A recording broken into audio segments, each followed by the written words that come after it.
আমরা মূল টপিকে একটু কথা বলতে চাচ্ছি, প্রতিবন্ধীদের প্রতি আমাদের করণীয় কি? করণীয় তো অবশ্যই, প্রতিবন্ধীদেরকে খারাপ নামে ডাকা যাবে না। সূরা হুজুরাতের 11 নম্বর আয়াতে ইয়া আইয়ুহাল্লাযীনা আমানু লা ইয়াসখার কওমুম মিন কওমিন আসা আন ইয়াকুনু খায়রাম মিনহুম। এই আয়াতের মধ্যে স্পষ্ট করে বলা হয়েছে কেউ কাউকে খারাপ নামে ডাকতে পারবে না। সেকেন্ড হচ্ছে, প্রতিবন্ধীদেরকে কোনোভাবে কষ্ট দিতে পারবে না এবং তাদের সর্বত্র অগ্রাধিকার দিতে হবে।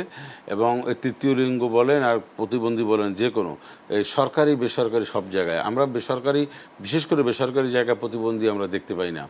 যে অফিস টফিসে বিভিন্ন জায়গায় সবাই মনে করেন যে তাকে কেন দেবো। আচ্ছা, তাকে যদি আমরা সবাই উপেক্ষা করে চলি তাহলে ওনার অবস্থাটা কী হবে? সেজন্য আমাদের একটা কোঠা থাকা উচিত, গভর্নমেন্টের একটা এ ব্যাপারটা একটা কঠিন ডিসিশন থাকা উচিত যে যে কোনো কোম্পানিতে একটা পার্সেন্টেজ অনুযায়ী নিতে হবে। কারণ তাদেরকে যা পারে সেই অনুপাতে তাদেরকে কর্মক্ষেত্র তৈরি করে দেওয়া আমাদের ইমানি দায়িত্ব, এবং তাদেরকে সম্মান ইজ্জত করা, তাদেরকে মূল্যায়ন করা, সামাজিকভাবে স্বীকৃতি তো রয়েছে, এটাকে আরও এস্টাবলিশড করা প্রতিবন্ধী, যে কোনো প্রতিবন্ধীদের, এটা আমাদের জন্য জরুরি। সূরা নূরের 61 নম্বর আয়াতের মধ্যে আল্লাহ পাক বলছেন লাইসা আল আমা হারাজু আল আরাজ হারাজু। এই আয়াতের মধ্যে স্পষ্ট করে আল্লাহ পাক বলছেন যে যারা দৃষ্টি প্রতিবন্ধী তাদের কোনো গুনাহ নেই। হ্যাঁ, তারপরে আরও অন্যান্য প্রতিবন্ধীর ব্যাপারে আল্লাহ পাক বলেছেন তাদের কোনো অপরাধ নেই, গুনাহ নেই। বেশ কিছু বিষয় সেখানে গুণাগুণের কথা বর্ণনা করা হয়েছে, তাদের অধিকারকে সেখানে প্রতিষ্ঠা করে দিয়েছে সূরা নূরের 61 নম্বর আয়াতে।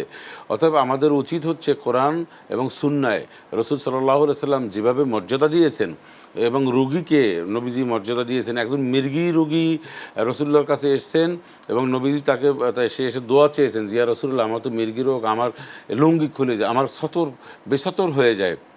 তো রাসূলুল্লাহ সাল্লাল্লাহু আলাইহি ওয়াসাল্লাম বললেন, তুমি কি ধৈর্য ধরবে? তা তুমি জান্নাত পাবে, আর যদি না বলো তা তোমার রোগের জন্য আল্লাহর কাছে দোয়া করব, তোমার রোগ ইনশাআল্লাহ ভালো হয়ে যাবে। তো ওই বললেন, সাহাবী বললেন, ইয়া রাসূলুল্লাহ, আমি জান্নাতেই যেতে চাই, আমি ধৈর্যই ধরবো, তবে আমি যেন বিসতর না হয়ে যাই, আমার লঙ্গি টঙ্গি আমার পরনের ইয়াটা যেন ঠিকঠাক থাকে, এই ব্যাপারে আপনি একটু দোয়া করেন। তাহলে একজন মৃগী রোগ, একজন রোগাক্রান্ত ব্যক্তি, সে জান্নাত চেয়েছেন তার এই কষ্টটার বিনিময়ে।